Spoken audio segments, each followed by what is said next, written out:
Hi everyone, Ed Bixby here from the Global Green Burial Alliance, and this is Spotlight Now. Today I sit with Ralph Howard of Whispering Hills Preserve. Ralph Howard is a local and global businessman and family man who has lived most of his life in LaGrange, Georgia.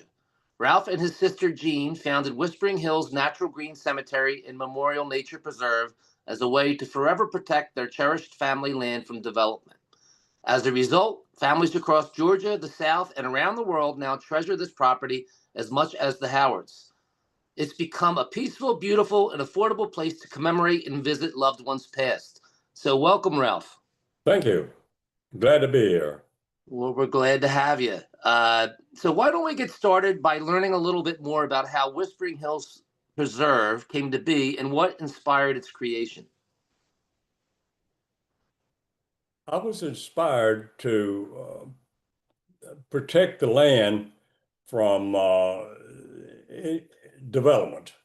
The town LaGrange has been growing on the north side quite a bit. And when I was a child, and when my sister was a child here, it was very rural land. But now, many houses have been developed all around. And so there's pressure on by developers to develop land. And we're in favor of development, but not this land. This is the land we grew up on. It's pretty land and it's hilly land. And so we felt like we wanted to do something with it that we could continue to enjoy it in the future and other people could enjoy it as well. Families always enjoyed walking on the property and so forth. So the I read an article in the Economist magazine talking about green burials and the future of funerals. It was back in 2018. And I thought, that's interesting. Maybe that's something we could do with the property rather than develop it. And so I started pursuing that and visited a local funeral director and asked what he thought about it. And he said it was a big trend in the United States and that he would like to look at the land. And so he and his wife and his two boys, who are also in the business, that's the fourth generation funeral director family. And they came out and looked at the property and they said, well, Ralph, it's good looking property. It would make a good green cemetery, we think. And I'm going to give you some information. And you can follow up on this information and study it and decide if it's something that you want to do. And so he put me in touch with the other two green cemeteries in Georgia. One is called Honey Creek. It's the oldest, it's the biggest Catholic cemetery in Conyers, Georgia, and also Milton Fields. And I visited both of these people, both of these cemeteries. They were very nice. They said, yes, we'd love to see you do it if the property is right. And they suggested I contact Kimberly and Billy Campbell, who actually started the green burial movement back in, I believe, 1997. So I contacted them and told them that I was thinking about starting a green cemetery. And they said, well, we would like to come and look at it. And so they came and looked at it and walked the property. And they were very enthusiastic. They said, this is a nice piece of property for a green cemetery. I think it's good. It's got a diversity of plants. It's got some streams. It's got hills. It's got trees. It's got a lot of things that would appeal to people interested in green burials and so forth. And so I went back to Mr. Higgins and told him that they came down and looked, and they said they recommended I move forward with it. And he said, "Well, okay, Ralph." He said, "Well, here's the situation. You got a couple of problems. You got a couple of big problems." And I said, I thought all kind of things. What kind of problems? And he said, when people ask you what you're doing, and you tell them that you're starting a green cemetery, they're going to look at you kind of funny, and they're going to say, what's that? And when you tell them what it is, they're going to look at you even funnier and say, I thought that was illegal. You're going to have a problem because nobody within the reach of this cemetery, within say 60 miles or 100 miles of this cemetery, is going to know what a green cemetery is. Nobody in this part of the world knows about it. So you've got a marketing challenge in front of you, but what we recommend that you go forward because it's a big trend in the United States. A lot of people are interested. And so based on that, I spoke with my sister, I spoke with my family. We decided, okay, we'll do it. And so we followed the direction, if you will, of the Campbells, who were more or less our mentors. And we had 140 acres of land, and they suggested where we should do it and what we should set aside. And so we just went through the steps of getting it zoned, and we're real happy that we did. Well, that's really it's very interesting, Ralph, because you touched on a lot of points there that you may not have even realized. I mean, for the viewers, cemeteries act as a great form of conservation of land, and your property in particular sounds like it was absolutely stunning and beautiful. And in the past, when families were choosing locations for laying their family members to rest, they always chose a place of natural beauty. So, and also, that funeral director wasn't wrong. People are only afraid of what they don't understand. So when they hear something like you just mentioned, they throw their arms up, and people always love to go to the worst case scenario. So it's great that you understood all those things, and you pushed forward, because I'm sure that it's going to have a great impact, for the residents of Georgia and your family. And for our audience, is concerning the preserve. Paint a picture for us. How big is the property, and how designed or non-designed is it? Meaning, is it very simple with trails, or kind of paint a picture for their mind's eye? Okay, I have some maps I could share with you also, by the way. But the original property was purchased by my parents after the war. When I speak of the war, I'm going to talk about World War II. So this was 1946. They bought the original 119 acres here. And later on, they added about 40 more. So actually, then the Lake West Point was built and took some of the property. So there's been some changes in the property boundaries over the years. But at the moment, my family, we have 140 acres to answer that part of your question. It's divided into three parts. My inheritance when my mother passed away was the old home place, and then my sister, she inherited the more the part that was more conducive to a horse farm. My sister was a big horse barrel racer. We grew up in the country. We had horses and that sort of thing. And of course, we walked this property for our entire lives.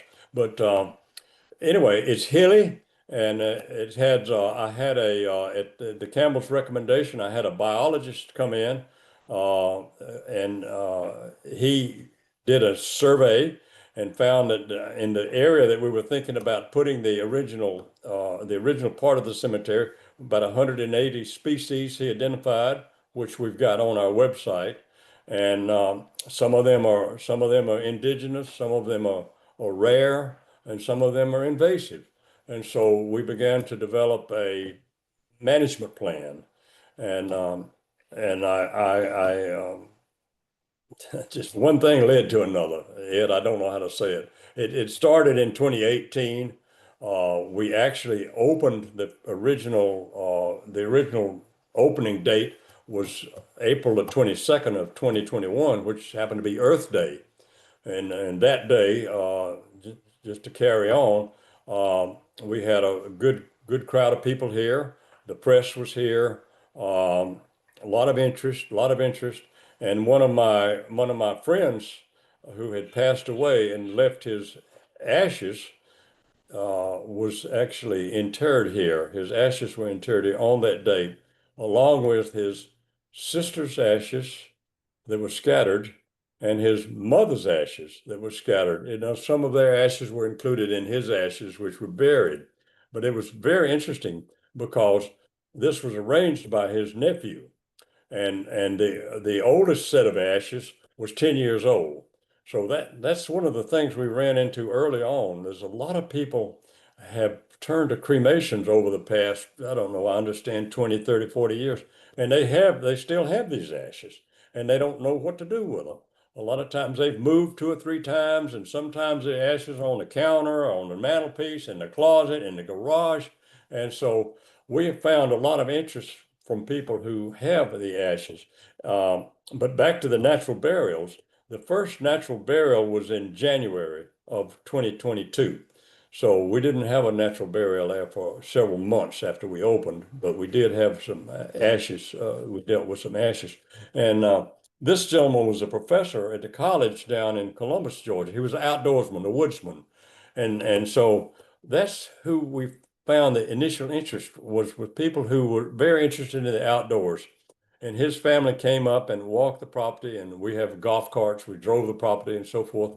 And they picked a site, and well, he was buried there in January, I believe it was, of 2022.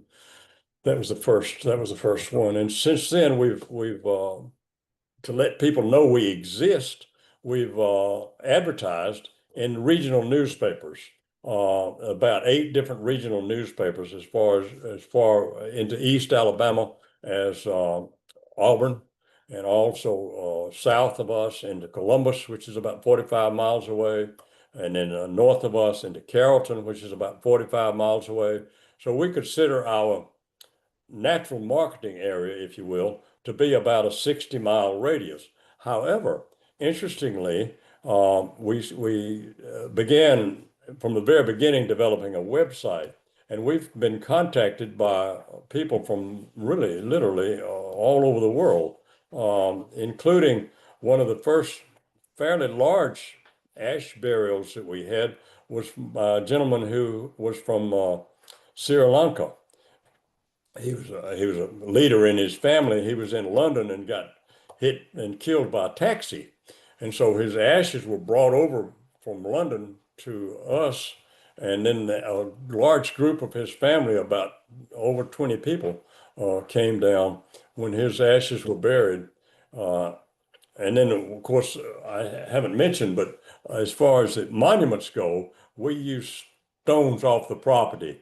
It's pretty rocky. It's a fairly rocky property. And so we can find stones and we sort of polish the stone, and then a local vault and monument service etches the stone with their name, date of birth, date of death, and so forth. So I don't know if I exactly answered your question, but I gave it a try. No, absolutely. No, I mean, so it sounds to me just like probably every other operator, so our viewers know, with a natural burial preserve, of course you're going to have natural burials. That's the purpose of the preserve, but you're going to have ashes, like you mentioned. That's a very big part of our culture, and people do hold on to them, and then they find themselves wondering how they could memorialize that person. So Yes. a property like yours is perfect for that. And whether it be a stone, as you mentioned, or even a living memorial, a tree, cremating remains with the tree. It helps not only the environment, but helps landscape the property that, that the cremains reside in. So it sounds to me like you're serving the community in a multifaceted way, which is actually really wonderful. And with that being said, how has your local community received it? Has there been more interest with the eco-friendly funerals as the local population has learned about what you're doing? Well, I don't know if I exactly understood your question, but I think I did. The local population has been very uh, interested because of course, there's many cemeteries in this county, and every little country church has got a cemetery and so forth. A lot of them have a hard time maintaining them, but this, of course, is a later day. This is a recent cemetery, and we come under the rules and regulations that have been established for cemeteries. We're a perpetual care cemetery. We're zoned as a natural cemetery. So we have no choice about what we do. No embalming, no metal coffins, no cement vaults, that sort of thing. It's basic rules and regulations that we live under. and we were certified by the Green Burial Council. The technique that we use when we do disturb the earth, we take the topsoil and put it to one side, and then we dig the grave and put that soil to the other side, and then after the interment, the field soil goes in, and the topsoil goes on top, and then we plant it with local vegetation, which we get off the property. We don't allow people to bring their own plants in. We've got enough plants. And as far as planting trees goes, we've got enough trees. So people don't have to plant the trees and wait for it to grow. They can find a tree and they want to be buried near this tree. Funny story. We had a fellow, we were contacted by a family out of Texas.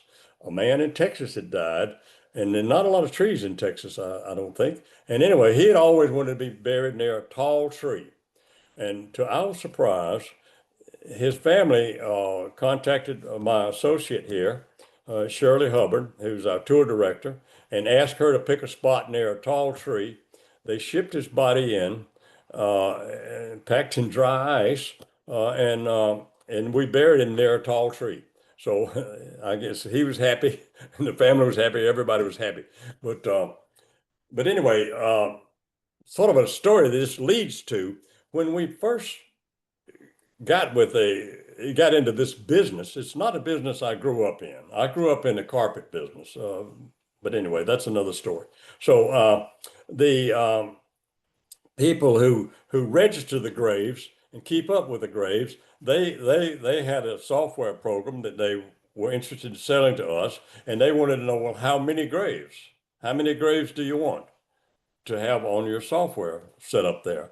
And I said, well, geez, I don't know, because we don't lay them out just like a grid pattern. You lay out 100 graves and you can count them. But here, because some of them you can put over by this tree, some of them you put over there. So our situation was sort of unique for them because we wanted the individuals to be able to select their own site, and they weren't prepared for that.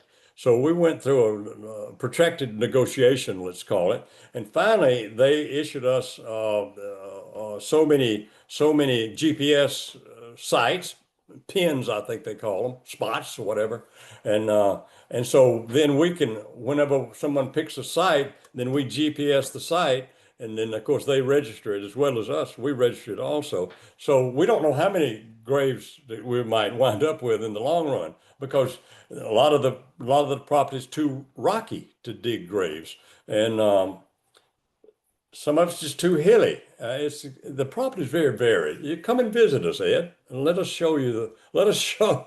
take you around and let you take a look at this place, and you'll understand why people are so interested in it. No, absolutely. Well, Ralph, I totally understand. I mean, every property has its has conditions that may be prohibitive, but it sounds to me like that's part of the beauty. That's part of the it's almost like a beautiful picture that's been painted. And as you go through this, you are giving the families the ability to create their own space, within that landscape. So I totally That's right. understand, and I think our viewers understand that as well. And you and I are cut from the same cloth in the sense that I didn't choose this profession either. So I find that many people like yourself, Ralph, are drawn to this for a variety of reasons. And after they become involved, we all learn as we go.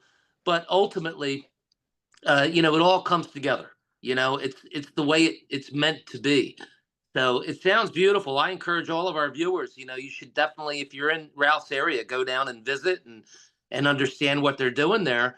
Uh, where do you envision? So this is always the fun part of our conversation. Where do you envision, or how would you like to envision Whispering Hills Preserve in, let's say, 5 to 10 years? Do you have a vision, Ralph, as to what you might like to see happen, or where you will be within the movement in that time period?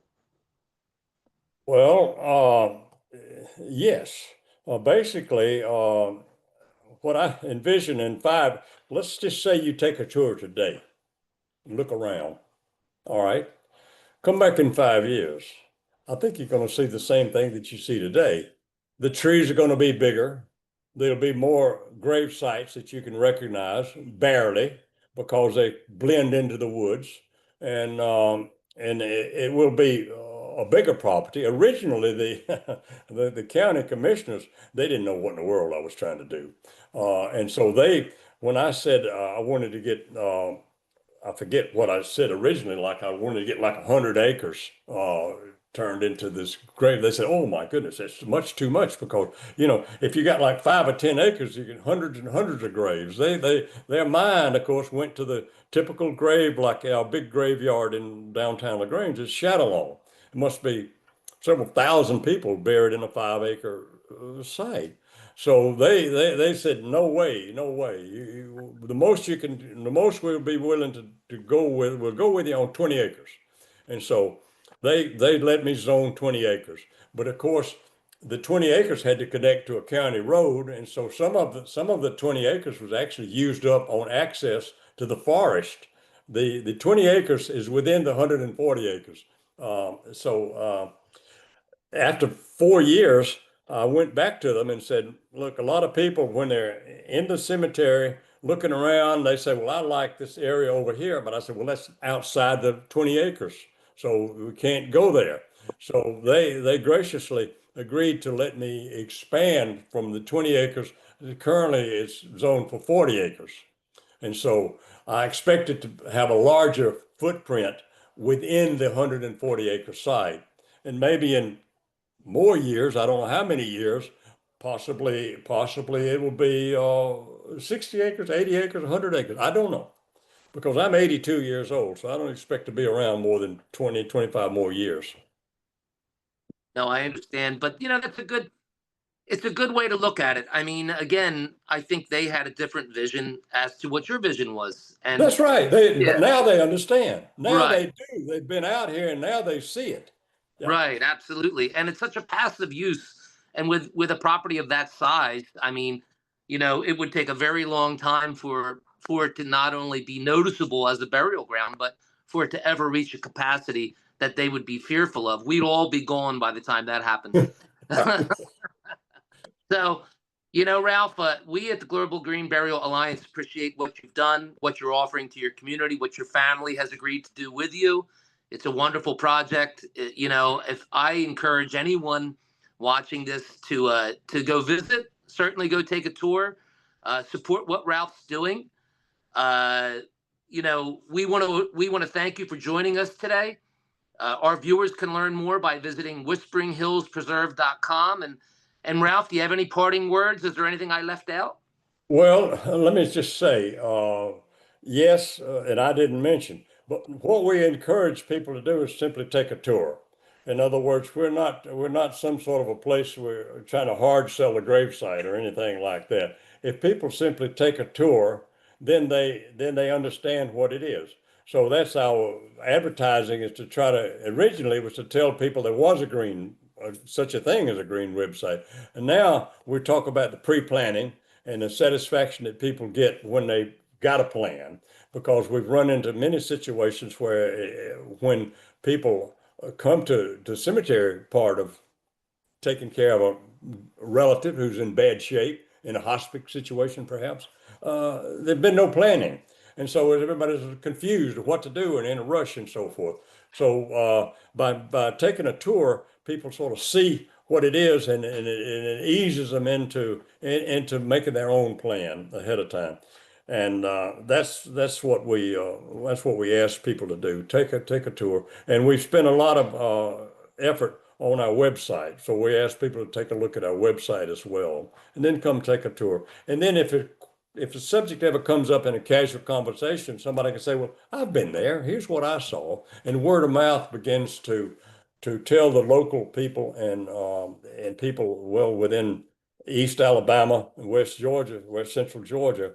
We've got about 170 contracts that people have signed in the first 4 years, which of course is not a lot compared to a big major downtown cemetery or something. But we're very pleased with the interest that we're getting. And we recently, for example, a lady who wanted to be buried here, she was in bad shape. She died, and she was buried here. And her family came. It was a large gathering, probably 100 people or more, and five of her family members bought sites near where the mother was interred. So it's growing. It's growing, and if people come and take a look, that's all we can ask. Absolutely. I mean, something like a beautiful place like Whispering Hills sells itself, and they have to experience it physically by being there. You're absolutely correct.